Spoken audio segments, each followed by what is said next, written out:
শুভেচ্ছা। বাঙালিয়ানার প্রদেশের সংবাদে স্বাগত। শুরুতেই শুনে নিচ্ছি সংবাদ শিরোনাম।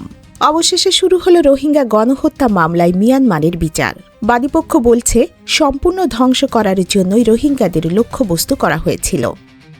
ব্রিটিশ বিরোধী আন্দোলনের মহানায়ক সূর্য সেনের শাহাদাত বার্ষিকী আজ। এ নিয়ে বাঙালিয়ানার বিশেষ প্রতিবেদন দেখতে ক্লিক করুন আই বাটনে। মুক্তিযুদ্ধের বীর সেনানী এটিএম হায়দারের জন্মদিন আজ। এ নিয়ে বাঙালিয়ানার বিশেষ প্রতিবেদন দেখতে ক্লিক করুন আই বাটনে। এবার অন্যান্য সংবাদের সঙ্গে বিস্তারিত। জাতিসংঘের সর্বোচ্চ আদালতে মিয়ানমারের বিরুদ্ধে আনীত রোহিঙ্গা গণহত্যার বিচার শুরু হয়েছে। শুরুর শুনানিতে মামলার বাদীপক্ষ গাম্বিয়ার বিচারমন্ত্রী দাউদা জালো হেগে অবস্থিত আন্তর্জাতিক বিচার আদালতকে বলেছেন, মিয়ানমারের সামরিক বাহিনী পুরো সম্প্রদায়কে ধ্বংস করার উদ্দেশ্যে রোহিঙ্গাদের লক্ষ্যবস্তু বানিয়েছিল। জালো বলেন, এটি শুধু আন্তর্জাতিক আইনের ব্যাপার নয়, এটি আসল মানুষ, আসল গল্প এবং আসল মানব সন্তানের ব্যাপার। মিয়ানমারের রোহিঙ্গারা 2019 সালে এই মামলাটি দায়ের করে গাম্বিয়া। এর 2 বছর আগেই সামরিক বাহিনীর নিপীড়ন ও গণহত্যার শিকার হয়ে প্রায় 7.5 লাখ রোহিঙ্গা প্রতিবেশী বাংলাদেশে পালিয়ে আসে। 1 দশকেরও বেশি সময় পর এই প্রথম এই আদালতে পূর্ণাঙ্গভাবে জাতিগত নিধন সংক্রান্ত কোনো মামলার শুনানি শুরু হল। এই মামলার রায়ের প্রভাব শুধু মিয়ানমারের ক্ষেত্রেই নয়, অন্য দেশগুলোর ওপরও পড়তে পারে। বিশেষ করে গাজা যুদ্ধকে কেন্দ্র করে ইসরায়েলের বিরুদ্ধে দক্ষিণ আফ্রিকার করা জাতিগত নিধন মামলার ক্ষেত্রেও এর প্রভাব পড়তে পারে। আসন্ন গণভোটকে ঘিরে প্রচারণায় নেমেছে অন্তর্বর্তী সরকার। বিভিন্ন সরকারি প্রচার যন্ত্র এবং স্থানীয় সরকারের প্রতিষ্ঠান ব্যবহার করে সরকার বলছে, গণভোটে হ্যাঁ ভোটের পক্ষে ভোট দিলে নাগরিকরা কিভাবে উপকৃত হবে। 11 জানুয়ারি প্রধান উপদেষ্টার প্রেস সচিব শফিকুল আলম বলেছেন, অন্তর্বর্তী সরকার আসলে সংস্কারের সরকার, তাই হ্যাঁ ভোটের পক্ষে প্রচার চালানোর এখতিয়ার তারা রাখেন। তবে এ ব্যাপারে একমত নন রাজনীতিবিদ ও রাজনীতি বিশ্লেষকরা। তারা বলছেন, 22 তারিখ শেষ হওয়ার আগেই এ ধরনের প্রচারণায় নেমে সরকার আচরণবিধি ভঙ্গ করছে। এর চেয়ে বড় কথা, গণভোটের আয়োজক সরকার, তারা সুস্পষ্টভাবে একটি পক্ষ নিতে পারে না। এ ব্যাপারে বাংলাদেশের কমিউনিস্ট পার্টির সভাপতি সাজ্জাদ জহির চন্দন বাঙালিয়ানাকে জানিয়েছেন, তার দল এ ব্যাপারে নির্বাচন কমিশনের কাছে অভিযোগও করেছে। তিনি মনে করেন, এই মুহূর্তে এ ধরনের প্রচারণা কোনোভাবেই বৈধ হতে পারে না। তিনি বলেন, প্রথমত সরকার এটা করতে পারে না। নির্বাচন কমিশন তারা কিছু আচরণ করেছে, সেই আচরণবিধি সরকারকে মানা উচিত। নির্বাচন কমিশন সব প্রার্থীর জন্য আগামী 22 জানুয়ারি থেকে প্রচারণার সুযোগ দিয়েছে। এর আগে এই ধরনের প্রচারণা সম্পূর্ণ আইন বিরুদ্ধ এবং নির্বাচন কমিশনের আচরণবিধির লঙ্ঘন। আমরা এটার ব্যাপারে নির্বাচন কমিশনকে জানিয়েছি যে সরকার এবং সরকারের উপদেষ্টারা প্রকাশ্যে তারা এখনই ভোটের পক্ষে তারা প্রচারণা শুরু করেছে, যেটা আমাদের নির্বাচনী বিধির লঙ্ঘন। অবশ্য সিপিবি সভাপতি এও জানান, তার দল গণভোটকে অসাংবিধানিক ও অপ্রয়োজনীয় বলে মনে করে। তিনি বলেন, গণভোট হতে পারে তখনই যখন একটা নির্বাচিত পার্লামেন্ট কোনো জরুরি বিষয় নিয়ে মতবিরোধ দেখা যায়, তখন পার্লামেন্ট ইচ্ছা করলে তখন গণভোটের ব্যবস্থা করতে পারে। এটা আমাদের সংবিধানের 142 ধারায় সেটা আছে। এই ব্যাপারে যোগাযোগ করা হয়েছিল বিএনপির কয়েকজন জ্যেষ্ঠ নেতার সঙ্গেও। অবশ্য তারা কেউ এ ব্যাপারে মন্তব্য করতে রাজি হননি। এদিকে জ্যেষ্ঠ সাংবাদিক ও রাজনীতি বিশ্লেষক সিরাজুল ইসলাম মনে করেন, সরকারের এই ধরনের প্রচারণায় নির্বাচন প্রশ্নবিদ্ধ হতে পারে। তিনি বলেন, এখানে হ্যাঁ ভোটের পক্ষে দেশের সব মানুষ ভোট দেবে আমরা ধরে নিচ্ছি, আবার কোনো মানুষ যদি না বলতে চায় তারও তো অপশন আছে, হ্যাঁ এবং না।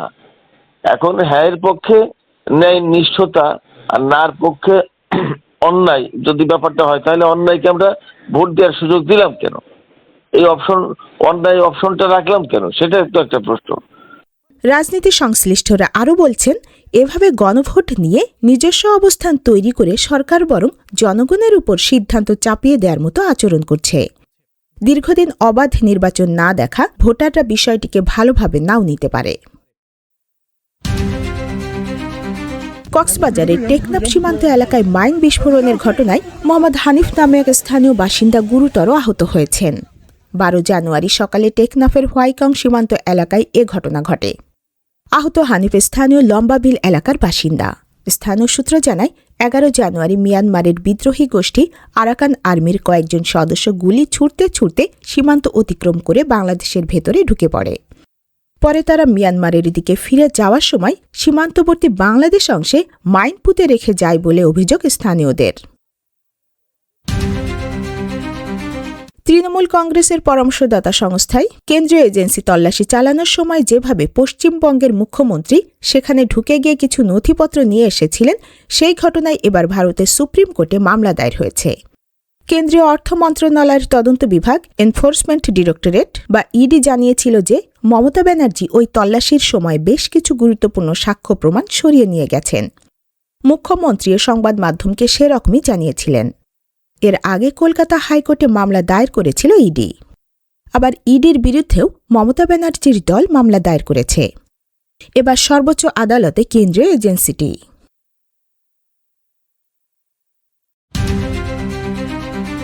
মার্কিন প্রেসিডেন্ট ডোনাল্ড ট্রাম্প বলেছেন, ইরানের বিক্ষোভ দমনে দেশটির সরকার যা করছে তার প্রতিক্রিয়ায় ওয়াশিংটন কঠোর বিকল্পের কথা বিবেচনা করছে, যার মধ্যে সম্ভাব্য সামরিক হস্তক্ষেপের বিষয়টিও রয়েছে।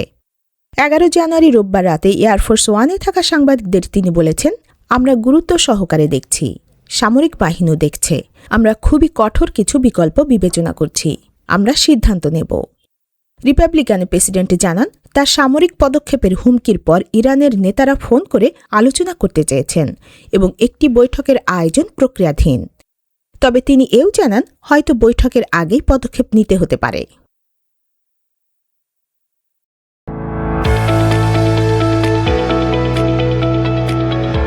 এবার শুনে নিচ্ছি বাঙালিয়ানা বাণিজ্য সংবাদ।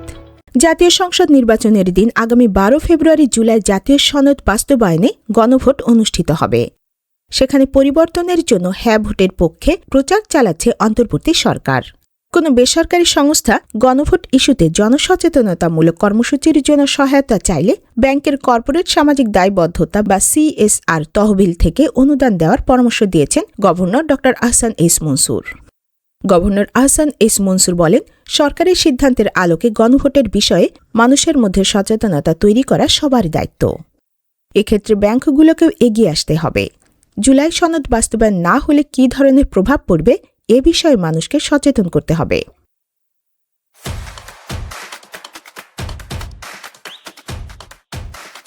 এবার শুনে নিচ্ছি বাঙালিয়ানা ক্রীড়া সংবাদ। টি-20 বিশ্বকাপে বাংলাদেশ দলের অংশগ্রহণ নিয়ে আরও অনিশ্চয়তা দেখা দিয়েছে। ভারতে গেলে বাংলাদেশ যে ধরনের নিরাপত্তা শঙ্কায় পড়তে পারে তা উল্লেখ করে সম্প্রতি আইসিসির নিরাপত্তা বিভাগ থেকে একটি চিঠি দেওয়া হয়েছে বাংলাদেশ ক্রিকেট বোর্ডকে। অনিশ্চয়তা বাড়িয়েছে সেটাই।